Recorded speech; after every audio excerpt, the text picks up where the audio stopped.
Welcome to another episode of Taking Our Power Back. I'm your host, Alexa, your favorite Afro-Latina from New York City. And I am so passionate about helping you feel like your most confident self from the inside out. Let's get started. You probably think I'm about to teach you how to make carrot cake from scratch. Nope, wrong. My name is Alexa and I'm here to teach you how to take your power back. Oh my god, somebody on TikTok said I look like Michael Jackson and I can't get it out of my head. Today's episode is all about how to constantly improve yourself and become that person that is ever growing, ever evolving, and ever glowing. I have my Q&A so we can get to know each other since I will be making these videos forever. What is my highlight of the week? So, backstory, I live in Manhattan in New York. So, my highlight of the week is that I hugged a tree. I did. If you follow the wizard Liz, who I love, and she's one of the YouTube goats, she actually recommended to go out in nature and let nature soak up all the negative energy in you that is not yours. And your girl did that. I hugged the tree. It was so cute. I got it on video. Maybe I'll put it up somewhere. And she was right. It definitely felt very healing and I felt lighter afterwards. So what is the most New York thing of the week?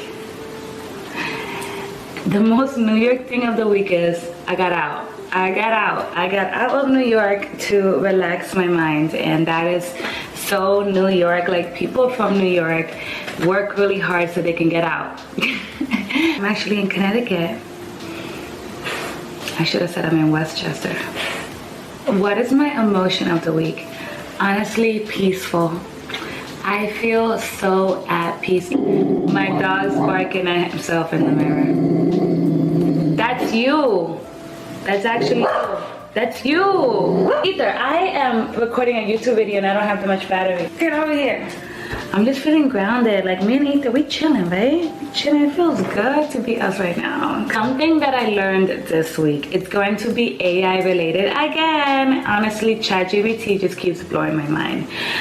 So, when I got this beautiful puppy, I did not do that much research, and my friend highlighted, like, you actually don't know that much about your dog, like, why don't you do some research? So I went to ChatGPT, and ever since then I was so impressed that now I ask ChatGPT everything. I even asked, like the other day he threw up and then he ate his throw up. Bruh, I was like, is that normal? And ChatGPT said it's normal. And then the other day I was walking him and his poop was red. And then I asked ChatGPT, I was like, is that normal? And ChatGPT was like, that's normal. And I was like, chilling.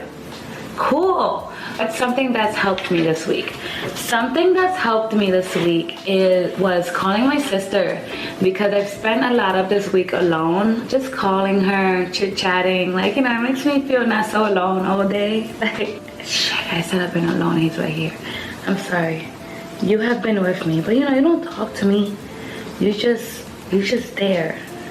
And so call your family members. This episode is going to be all about how to constantly improve yourself. But this wouldn't be an episode of Taking Our Power Back if I didn't start with a real life story. I want to start by sharing a story of one of those pivotal moments in your life when life just pushes you to the edge and you have two options: break down or break through. I call this part of my life the burnout phase. I was stuck in a job filled of negative energy. You know what I'm talking about? Like, you ever worked a job that just completely drains you? You know, like, when people are silently quitting because they hate it so much, but no one tells you. No one puts you under this job sucks. So, like, I just woke up one day and I was the last one standing at the office, and I'm like, what? My anxiety skyrocketed. So to cope with my anxiety, I threw myself into working out excessively. I mean, I did have a six-pack at the time. I was only eating salads. I was even getting spray tan, dyeing my hair blonde. Guys, total life crisis. But hey, even with all the external perfections, aesthetics, I was emptier than ever. My anxiety was so bad that every time I crossed the street, I imagined a car hitting me. Yeah, Like I could feel it like it was yesterday. I couldn't hold a conversation with anyone without having drinks. I was a mess, and I say that with love. Things got so bad that I had a panic attack at work and they sent me home for good. Never cry to HR. They are not your friend. The turning point came when I hit rock bottom. I was looking for a new apartment, a new job, and nothing was clicking at the time. Like I was a walking pity party, so all my friends that had my back those days, I found myself just watching tarot cards videos on YouTube. That's how you know it's bad. And I had no beef for tarot cards, but if you hit rock bottom and all you can do is watch tarot card videos, you ain't not gonna get the answer, sis. You're not gonna get the answer. We can debate about it. We could talk about it. So right there, I decided I was no longer going to live like this. I needed to improve myself from the inside, not the outside, because the outside was looking good, honey. It's the inside that needed the help. Why external fixes don't work. So, have you ever thought, if I just change this one thing, my life will be perfect? Come on, don't lie. Yes, yes, yes. And that's what I was doing by the spray tans, the dye my hair blonde, the perfect fit, tight body. I didn't want to look how I felt inside. So I was trying to distract everybody by looking amazing. If you have ever thought that if you change one thing, your life will be perfect, this video is for you. Spoiler alert, that thing doesn't exist. Let me give you 3 reasons why. 1, you are your own masterpiece, and you can start over and over and over again. One of my favorite metaphors is Michelangelo. Michelangelo basically built a famous statue, and he kept sculpting it and removing what didn't belong versus trying to build this perfect statue. And that's a great metaphor for yourself. You are an ever-growing, ever-changing project that you will continue to work on till the last day that you are on earth. And you have to make that commitment to yourself. That is how you build self-trust and self-love. Number 2, create a safe space within. At the end of the day, you spend every minute with yourself, no matter how many people are around you. Make that space as nurturing and safe as possible. And number 3, mind over everything. You can have the nicest car, but if the engine's old, it won't run for long. The best investment you will ever make is investing in your mindset. Feed it well, and you will always thrive. I got bars today. The hard lessons learned. Looking back, I realized that I was hoping that the spray tans, the working out, the fit type body, the blonde hair would make all my problems go away because of my stressful job. Now, looking back, I wish I was mature enough, or if someone told me that investing in therapy would have helped me so much more than spending all that money on workout classes, spray tans, and, liquor, and, dyeing my hair. If I would have just worked on my mindset, I would have been way better off, and I could have probably prevented all the problems that happened from having the anxiety attack at work. But I am mature enough now, and I am wiser now because I've had this experience, and I'm here to tell you, don't be like me. Invest in your mindset first before you invest in the exterior. My life has never been more beautiful since I have been in my healing journey.